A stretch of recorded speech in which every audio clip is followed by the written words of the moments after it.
एकादशी व्रत की महत्ता एवं विधि विधान बताऊंगी। एक समय मुनिश्रेष्ठ नारद जी भगवान शंकर जी से बोले, महादेव, एकादशी व्रतों का महात्म व उन व्रतों का विधि विधान तथा इन व्रतों के फलों का वर्णन करने की कृपा करें। भगवान भोलेनाथ बोले, हे ऋषि श्रेष्ठ, एकादशी व्रतों का फल महान पुण्य प्रदान करता है। बड़े बड़े ऋषि, मुनि और ज्ञानियों को भी इन महान पुण्य प्रदायक व्रतों का पालन करना चाहिए। विशेष विशेष नक्षत्रों का योग होने पर ये तिथि जया, विजया, जयंती एवं पाप नाशनी के नाम से जानी जाती है। ये समस्त पापों को नष्ट करने वाली है। संसार सागर में घोर कष्टों से पीड़ित मनुष्य को ये व्रत अवश्य ही करना चाहिए ताकि उसके समस्त कष्टों का निवारण हो सके। शुक्ल पक्ष की एकादशी को पुनर्वसु नक्षत्र होने पर यह उत्तम तिथि जया कही जाती है। इसका व्रत करने से मनुष्य घोर पापों से भी मुक्ति प्राप्त कर लेता है। शुक्ल पक्ष की द्वादशी को श्रवण नक्षत्र होने पर यह विजया नामक उत्तम तिथि होती है। इस तिथि में किया गया दान और ब्राह्मण भोज सहस्त्र गुना पुण्य प्रदान करता है। शुक्ल पक्ष की द्वादशी को रोहिणी नक्षत्र होने पर यह तिथि जयंती कही जाती है, जो समस्त पापों को नष्ट करने वाली है। इस तिथि को भगवान गोविंद का उपवास व पूजन करने से मनुष्य को निश्चित रूप से समस्त पापों से मुक्ति प्राप्त हो जाती है। शुक्ल पक्ष की द्वादशी को पुष्य नक्षत्र होने पर यह पापनाशनी के नाम से जानी जाती है। इस तिथि के व्रत पूजन से मनुष्य 7 जन्मों के समस्त पापों से मुक्ति प्राप्त कर लेता है। मात्र पापनाशनी एकादशी का व्रत मनुष्यों को 1000 एकादशियों का पुण्य प्रदान करता है। इस तिथि में स्नान, दान, जप, हवन और देव पूजा करने से अक्षय फल की प्राप्ति होती है।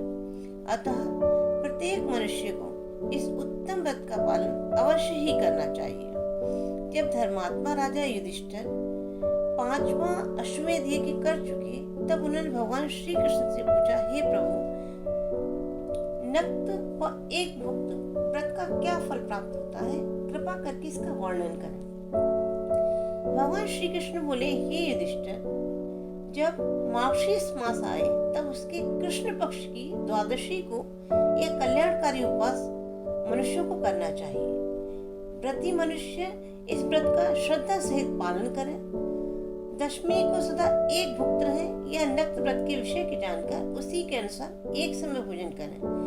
दिन के 8वें भाग में सूर्य के प्रकाश का तेज मंद हो जाता है, उसे नक्त समझना चाहिए। रात्रि में भोजन करना नक्त नहीं माना जाता। ग्रस्त मनुष्यों हेतु तारामंडल दृष्टिगोचर होने पर नक्त भोजन का विधान है और सन्यासी के लिए दिन के 8वें भाग में भोजन का विधान है। दशमी की रात्रि व्यतीत होने के पश्चात एकादशी की प्रातः को व्रती मनुष्य व्रत का संकल्प करें। नित्यादि क्रियाओं से निवृत्त होकर स्नान करके पवित्र हो जाएं। व्रती मनुष्य को एकाग्रचित और दृढ़ संकल्पित होकर लोभ का त्याग कर देना चाहिए। किसी भी पापी दुराचारी मनुष्य से वार्ता न करें और भगवान केशव की विधि विधान पूर्वक पूजा करके उन्हें भोग लगाएं।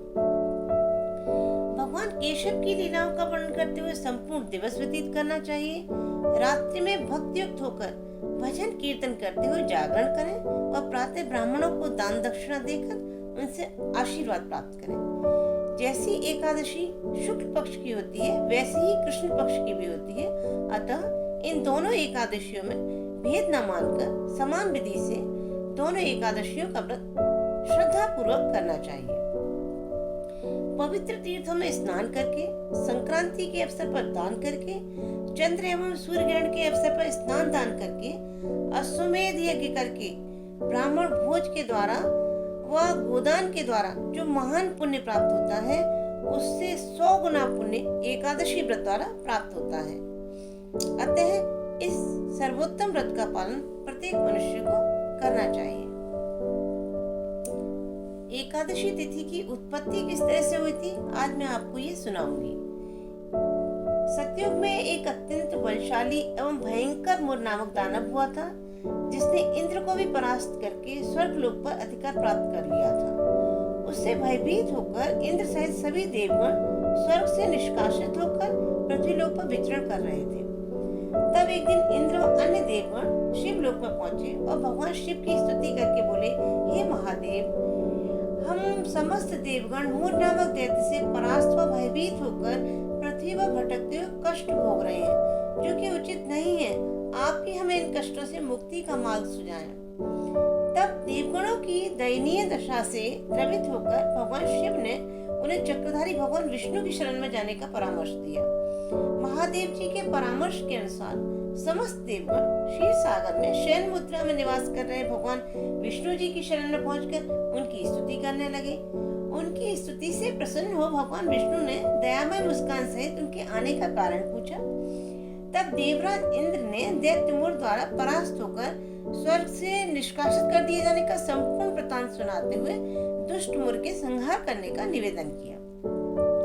इंद्र के मुख से जब भगवान विष्णु ने दैत्यमुर के अत्याचारों का समाचार जाना तो वे क्रोधित हो उठे।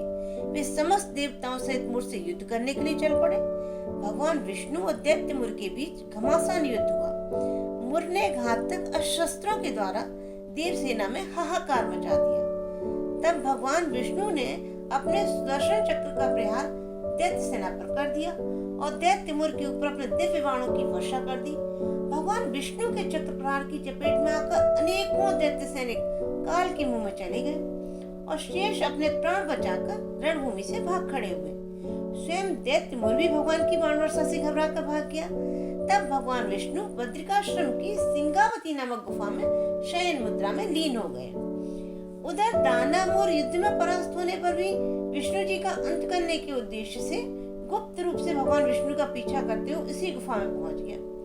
वहां भगवान विष्णु को निद्रा मग्न देख उस दानव के हर्ष का पारावार न रहा। उचित अवसर जान उसने अपने परम शत्रु पर वार करना ही चाहा था कि तभी भगवान विष्णु के तेज के अंश से एक अति सुंदर कन्या उत्पन्न हुई, जो अनेकों दिव्य अस्त्र शस्त्रों से युक्त थी। वे महान पराक्रमी और बलशाली थी। कन्या ने प्रकट होते दैत्यमुर को युद्ध के लिए ललकारा।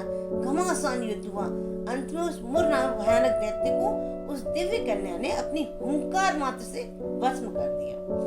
दानवमुर का अंत हो जाने पर विष्णु भगवान निद्रावस्था को त्याग विस्मित हो उस कन्या से पूछने लगे, मेरे इस अत्यंत उग्र भयंकर शत्रु का वध किसने किया? तब उस कन्या ने उत्तर दिया, स्वामी, आपकी कृपा से स्वयं मैंने ही इस महादैत्य का अंत किया है। यह सुनकर विष्णु भगवान प्रसन्न हो उठे और बोले, हे कल्याणी, तुम्हारे द्वारा इस राक्षस के अंत से तीनों लोकों के देवगण और मुनियों को सुख प्राप्त हुआ है। अतः तुम मनवांछित वर मांगो। वास्तव में वह रूपवती कन्या एकादशी ही थी। उसने कहा, हे भगवान, यदि आप प्रसन्नता पूर्वक मुझे वर देना चाहते हैं तो मुझे ऐसा वरदान प्रदान करें ताकि मैं समस्त तीर्थों में प्रमुख, समस्त विघ्न विनाशक एवं सर्व सिद्धि प्रदायक देवी के रूप में ख्याति प्राप्त करूं। जो मनुष्य आपका नाम स्मरण करते हुए एकादशी तिथि के व्रत का पालन करें, उन्हें सर्व सिद्धि की प्राप्ति हो। जो मनुष्य उपवास, नक्त या एक भुक्त करके मेरे व्रत का पालन करें, उन्हें सुख, शांति, वैभव और मोक्ष की प्राप्ति हो।